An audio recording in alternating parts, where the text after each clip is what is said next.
విద్యాసింధి ఛానల్కు స్వాగతం సుస్వాగతం. మేము మా ఛానల్లో 6వ తరగతి నుంచి 10వ తరగతి విద్యార్థుల కొరకు తెలుగు పాఠ్యాంశాలను రూపొందించి అప్లోడ్ చేయడం జరుగుతుంది. మరిన్ని వీడియోల కొరకు మీరు మా ఛానల్ను సబ్స్క్రైబ్ చేసుకోండి. సబ్స్క్రైబ్ చేసుకొని బెల్ సింబల్ను నొక్కినట్టయితే మేము చేసే ప్రతి వీడియో మీకు నోటిఫికేషన్గా చేరుతుంది. పిల్లలు, ఈరోజు 6వ తరగతి తెలుగు మొదటి పాఠం అభినందన. ఇందులో మీ టెక్స్ట్ బుక్లో పార్ట్ 1 మొదటి విభాగం మనం ఈరోజు గేయాన్ని చదువుకుందాం. మీరు స్క్రీన్పై చూడండి పిల్లలు. వందనాలు వందనాలు అభినందన చందనాలివే, మా అభినందన చందనాలివే. శ్రమదాచని హాలికులకు తలవంచని సైనికులకు, భరతమాత పురోగతికి ప్రాతిపదికలగు గనులకు, వందనాలు వందనాలు అభినందన చందనాలివే, మా అభినందన చందనాలివే. పుడమి తల్లి పులకింపగ రుధిరము స్వేదమ్ము కాగా, పుడమి తల్లి పొలకింపగ రుధిరము స్వేదమ్ము కాగా, పసిడిని పండించునట్టి ప్రగతి మార్గదర్శకులకు, పసిడిని పండించునట్టి ప్రగతి మార్గదర్శకులకు, వందనాలు వందనాలు అభినందన చందనాలివే, మా అభినందన చందనాలివే. పిల్లలు, మళ్ళీ ఒకసారి ఈ గేయాన్ని మీరు స్క్రీన్పై చూడండి. నేను చదువుతాను. వందనాలు వందనాలు అభినందన చందనాలివే, మా అభినందన చందనాలివే. శ్రమదాచని హాలికులకు తలవంచని సైనికులకు, శ్రమదాచని హాలికులకు తలవంచని సైనికులకు, భరతమాత పురోగతికి ప్రాతిపదికలగు గనులకు, వందనాలు వందనాలు అభినందన చందనాలివే, మా అభినందన చందనాలివే. పుడమి తల్లి పొలకింపగ రుధిరము స్వేదమ్ము కాగా, పసిడిని పండించునట్టి ప్రగతి మార్గదర్శకులకు, వందనాలు వందనాలు అభినందన చందనాలివే, మా అభినందన చందనాలివే. పిల్లలు, ఒకసారి మనం ఈ అర్థాలు చెప్పుకుందాం. అర్థాలు చెప్పుకుంటూ వివరిస్తాను, మీరు వినండి. ఇక్కడ మన పాఠం పేరే అభినందన. అభినందన అంటే ఏంది? మెచ్చుకోవడం. ఎవరైనా గొప్ప పని చేస్తే మనం ఏం చేస్తాం? వాళ్ళను అభినందిస్తాం, అభినందనలు తెలియజేస్తాం. మరి కవి ఎవరికి అభినందనలు తెలియజేస్తున్నాడు అంటే రైతులకు కవి ఎవరికి అభినందనలు తెలియజేస్తున్నాడు? రైతులకు మరియు సైనికులకు.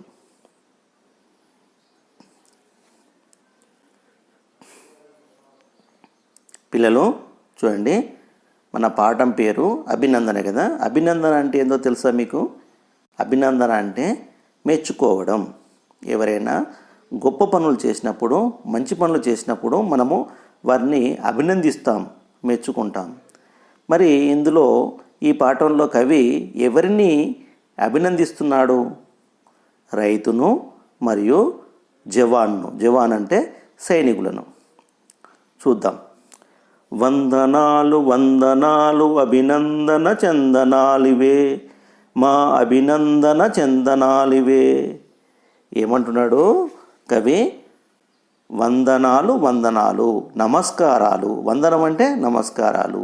అభినందన చందనాలివే అంటే మెచ్చుకోవడం అనే చందనము, గంధము. గంధం మనము ఏమైనా పూజ అయినప్పుడు ఇట్లా పూసుకుంటాం కదా, గంధం పెట్టుకుంటాం. అంటే అభినందన అంటే మెచ్చుకోవడం అనే గంధం, చందనాలు ఇవే. మా అభినందన అనే చందనాలు ఇవే. అంటే మా మెచ్చుకోవడం అనే చందనాలను స్వీకరించు అంటున్నారు. ఇంకా శ్రమదాచని హాలికులకు తలవంచని సైనికులకు. ఎవరికి వందనాలు? అభినందన చందనాలు. మెచ్చుకోవడం అనే చందనాలు ఎవరికి? శ్రమదాచని హాలికులకు. శ్రమదాచని అంటే వాళ్ళు కష్టాన్ని దాచుకోరు. ఎవరు? రైతులు. హాలికులు అంటే రైతులు. శ్రమదాచని హాలికులు, శ్రమను దాచుకొని రైతులకు. తలవంచని సైనికులకు, వాళ్ళు ఎవరికీ లొంగరు, తల వంచరు. అటువంటి సైనికులకు వందనాలు. చూడండి, ఒకవేళ సైనికులు ఎవరికైనా లొంగినట్టయితే మన రక్షణ ఎలా ఉంటుంది? అందుగురించి సైనికులు ఎప్పటికీ లొంగరు. ఇంకా హాలికులు అంటే రైతులు శ్రమను, కష్టాన్ని దాచుకోరు. వాళ్ళు పొలం కాడికి వెళ్ళిందనుకో ఏదో పని చేస్తూనే ఉంటారు. అందుకే శ్రమదాచని హాలికులకు తలవంచని సైనికులకు వందనాలు. భరతమాత పురోగతికి ప్రాతిపదికలగు గనులకు అంటే భరతమాత మన భారతదేశం యొక్క పురోగతికి, పురోగతి అంటే అభివృద్ధికి ప్రాతిపదికలగు గనులకు కారణం. ప్రాతిపదిక అంటే మూలం, ప్రాతిపదిక అంటే ఏంది? ఆధారం. మన భారతదేశం అభివృద్ధికి ఆధారమైనటువంటి సైనికులకు, రైతులకు వందనాలు.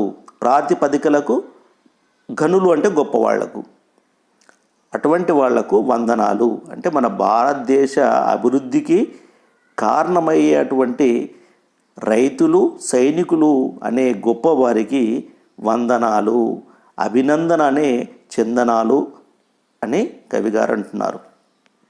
మళ్ళీ పొడమి తల్లి పొలకింపగ రుదిరము స్వేదమ్ము కాగా పసిడిని పండించునట్టి ప్రగతి మార్గదర్శకులకు వందనాలు వందనాలు అభినందన చందనాలివే, మా అభినందన చందనాలివే. అంటే పొడమి తల్లి పొలకింపగా. పొడమి తల్లి అంటే, పొడమి అంటే నేల, నేల తల్లి పులకరింపగా. పులకరించడం అంటే గగురుపాటు అంటే పరవశం, సంతోషంతో. ఎప్పుడు పులకరిస్తుంది? వర్షం పడ్డప్పుడు నేల తల్లి పులకరిస్తుంది. మనం కూడా చూడండి, ఎప్పుడన్నా వర్షం పడ్డప్పుడు తొలి చినుకు మన మీద పడ్డప్పుడు ఒళ్ళంతా ఒక పులకరించినట్టు అనిపిస్తుంది, గగురుపాటుకు గురవుతుంది, అంటే సంతోషంతో. పొడమి తల్లి పొలకింపగా రుదిరము స్వేదమ్ము కాగా. రుదిరము అంటే రక్తము, రక్తము స్వేదమ్ము కాగా. స్వేదము అంటే చెమట. అంటే పొడమి తల్లి పులకింపగా రక్తము చెమటగా మారగా పసిడిని పండించునట్టి. పసిడి అంటే బంగారము, బంగారాన్ని పండించునట్టి ప్రగతి మార్గదర్శకులకు అంటే ప్రగతి, అభివృద్ధికి దారి చూపేవాళ్లకు. మార్గదర్శకులు అంటే దారి చూపేవాళ్ళు, ప్రగతి అంటే అభివృద్ధికి దారి చూపేవాళ్లకు వందనాలు. పసిడి అంటే ఇక్కడ బంగారం అంటే బంగారం అని కాదు అర్థం, బంగారు పంటలు పండించి మన భారతదేశ అభివృద్ధికి మార్గం చూపేవాళ్లకు వందనాలు వందనాలు అని అంటున్నాడు కవి. ఇప్పుడు పిల్లలు ఒకసారి ఇందులో కఠిన పదాలకు అర్థాలు చూడండి, మీరు స్క్రీన్పై చూడండి. అభినందన అంటే మెచ్చుకోవడం, అంటే మెచ్చుకోలు, ప్రోత్సాహం కూడా అవుతుంది. చందనం అంటే గంధం. హాలికులు అంటే రైతులు. తలవంచని లొంగని. పురోగతి అంటే అభివృద్ధి. ప్రాతిపదిక అంటే ఆధారం, మూలం. గనులు అంటే గొప్పవారు. పుడమి అంటే నేల, భూమి. పులకింపు అంటే గగురుపాటు, పరవశము. రుదిరము అంటే రక్తము, నెత్తురు. స్వేదము అంటే చెమట. పసిడి అంటే బంగారము. ప్రగతి అంటే అభివృద్ధి. మార్గదర్శకులు అంటే దారి చూపేవారు. పిల్లలు ఇప్పుడు ఇందులో ఆలోచించండి, చెప్పండి. మీరు స్క్రీన్పై చూడండి, ఇందులో ప్రశ్నలు ఉన్నాయి, మీరు రాసే ప్రయత్నం చేయండి. సొంత మాటల్లో మీకు ఎంత తెలిస్తే అంత రాసే ప్రయత్నం చేయండి. రైతులను శ్రమదాచని హాలికులని ఎందుకన్నారు అంటే, రైతులు చూడండి, వాళ్ళ కష్టాన్ని దాచుకోరు, ఎప్పుడు ఏదో పని చేస్తూనే ఉంటారు. అందుకే వాళ్ళను శ్రమదాచని హాలికులు అని అన్నారు. భరతమాత పురోగతికి ప్రాతిపదికలకు గనులు అనే వాక్యం ద్వారా మీకు ఏమర్థమైంది అంటే చూడండి, భారతదేశ అభివృద్ధికి ఆధారం అయిన గొప్పవాళ్ళు. దీని అర్థమైంది, భరతమాత పురోగతికి ప్రాతిపదికలకు గనులు అంటే భారతదేశ అభివృద్ధికి ఆధారమగు గొప్పవారు, కారణమైన గొప్పవారు ఎవరు? సైనికులు, రైతులు అని నాకు అర్థమైందని చెప్పేసి మీరు సొంత మాటల్లో రాయండి. మన భారతదేశ అభివృద్ధికి కారణం ఎవరు? ఆధారం ఎవరు? రైతులు, సైనికులు. ఎందుకంటే రైతులు లేకపోతే మనకు తిండి లేదు, సైనికులు లేకపోతే మనకు రక్షణ లేదు. కాబట్టి ఆ గొప్పవారు వాళ్ళు మన భారతదేశ అభివృద్ధికి కారకులు. రుధిరము స్వేదమ్ము కాగా పసిడిని పండించునట్టి అంటే మీకేమర్థమైంది అంటే, రైతులు రుధిరం అంటే రక్తము, రక్తాన్ని చెమటగా మార్చి అంటే చెమటోర్చి వాళ్ళు బంగారు పంటలు పండిస్తున్నారు. రైతులు అంటే తమ రక్తాన్ని చెమటగా మార్చి బాగా కష్టపడి మన కొరకు బంగారు పంటలు పండిస్తున్నారు రైతులు. ఇది మీరు అర్థం చేసుకొని మీకు అర్థమైంది కొంత రాయండి.